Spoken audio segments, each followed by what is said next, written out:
今日はですね、国民民主党から公認をされました菅野志織さんこと山尾志織さん。彼女がですね、公認を取り消されたことについて解説したいと思っております。いやー、すごいですね。私の番組、ホリエモンのそれってどうなのっていう、政治討論番組月1でやってるんですけども、そちらの方にもですね、代表の玉木さん、そして、菅野志織さんも来ていただいてたんですが、非常に菅野さんですね、元検察官なんですけれども、人質司法に対してですね、反対の立場で、私衆議院の法務委員会でですね、ご一緒したことがあって、人質司法に対して是正していかなければいけないなんてね、そんな話で盛り上がったりもしてたんですけれども、各方面においてですね、非常に有能な方でですね、政権与党に入って活躍したりとかできる方だと僕は思っていたんですが、またなんか週刊文春、クソ文春とかがですね、煽りに煽りまくってですね、不倫をした相手の奥さんがしたからあいつのせいだとか、奴を国会議員にする資格はないとかですね、あと何ですか、お金を不正にゲットしたりとか、してるとかですね、なんか様々な。でもこれもうすでにですね、彼女それで立憲民主党多分離党して辞任してるはずなんで、離党はしてないのかなわかんないけど、国会議員は辞めたはずなんで、いわゆるみそぎっていうものは済んでるはずだったんですけれども、なんていうのかな、すごい元子役で兄に出てたりとかですね、キラキラしたなんかネット上ではですね、おたさの姫なんていう風に言われてたりとかしてましたけれども、そういったね、不倫スキャンダルみたいなところでたびたび話題になる山尾志織さん、菅野志織さん。ちなみに山尾さんは僕の元部下です。奥さんではなくて、志織さんじゃなくて、志織さんの元旦那ですね。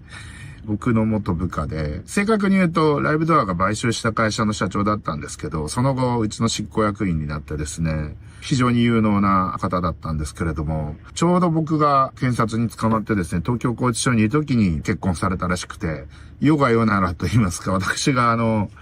シャバにいたら、おそらく山尾夫婦の結婚式には僕はおそらく参列してたと思うんですけど、ライブドアと検察のカップルっていうね、なかなか、フジテレビとライブドアのカップルもありましたけど、なかなか香ばしいというかですね、僕から見るとですね。で、その後、まさか不倫で離婚、うわかわいそう。山尾くんの方がちょっとかわいそうだなと思ったんですけど、その後、法務委員会の話でしおりさんとお知り合いになりましてですね、たびたびお会いする機会があったんですけれども、非常に政治家としては僕は有能な方だと思うし、本当に、女性初の首相候補みたいな人たち何人かいますけど、そのうちの僕は一人だと思ってるんですが、日本人の国民性っていうんですかね。あれは僕はもうずっと一貫して言ってますけど、結婚して我慢してね、家庭を維持しようと思ってる人たちからですね、強烈に妬まれてるのか、こいつら人の道に反しやがって、みたいなことを多分ずっと言われていて、格好の的にされそうだなと思ったんですけど、普通ね、一回こうやってスキャンダルで辞任した人って、辞任してまた復帰するときは、みそぎが済んだなんていう風に言われてね、復帰 OK だったりするんですけど、ダメでしたね。玉木さんの読みが外れましたね。そして彼女声明文発表しました。2時間ぐらいの吊るし上げみたいな会見終わった後にですね、執行部というか両院議員総会っていうんですかね、それで、辞任、しなさいと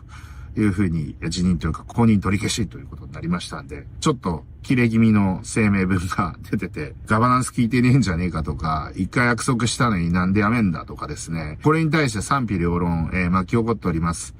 山尾志織の方が悪いって言ってる宇佐美さんみたいな人がいたりとかですね。でも、どっちかっていうと、国民民主党どうなんみたいな話の方が多かったかな。三浦瑠麗さんのですね、分析結構鋭かったかなっていうふうに思います。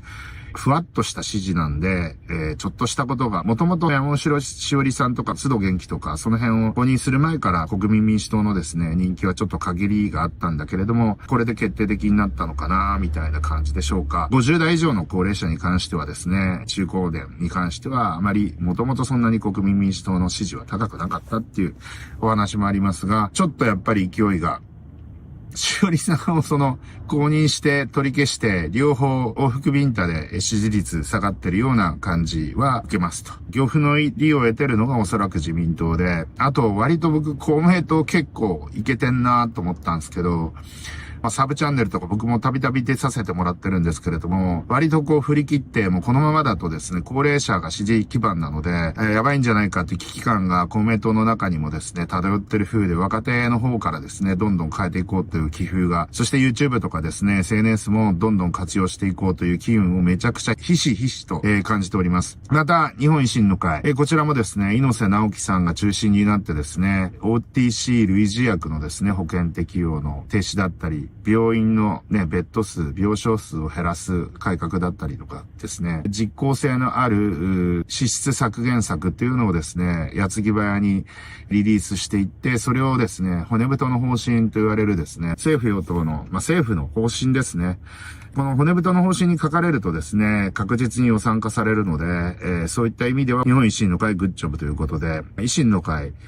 非常に支持率下がっておりましたけれども、国民民主党等に押されてですね、下がっておりましたけど、そろそろ元に、戻してくるのかな。万博の件もね、最初批判的でしたけど、どんどん評価が上がってますんで。なので、自民党ちょっと上向き、公明党もちょっと上向き、維新も上向くかということで、あとはミニ政党というか新興政党ですね。この辺もまだ伸ばしてくるかな。国民民主党が相対的に減らすかなっていうような、そういった状況で参院選突入しそうですが、まだ1ヶ月以上あるので、まだまだ予断許さないかなと思います。それで、しおりさん、相当一回引退してあんまりもうやらないみたいな話されてたんで、本当にやんのかなと思ってたら、やっちゃいましたね、ということで、僕的には、そこまで悪いことしたかっていう風に、もう不倫でここまで叩くのマジでやめた方がいいんじゃないのと思いました。それより、反枠をずっと貫き通している須藤元気を国民民主党が公認したままにしてるのどうなんって僕はちょっと思ってるし、それが党の方針だったら、党員の中に反枠いてもいいんですよっていうことであればですね、いいんですけど、僕はちょっとそれは、そっちの方が全然容認できねえなっていう感じはしております。ということで、須藤元気さん会見したんですかね。その辺ちょっと考え直した方がいいんじゃないかって僕は思っておりますということで、今日はこの辺で終わりたいと思います。いってらっしゃい。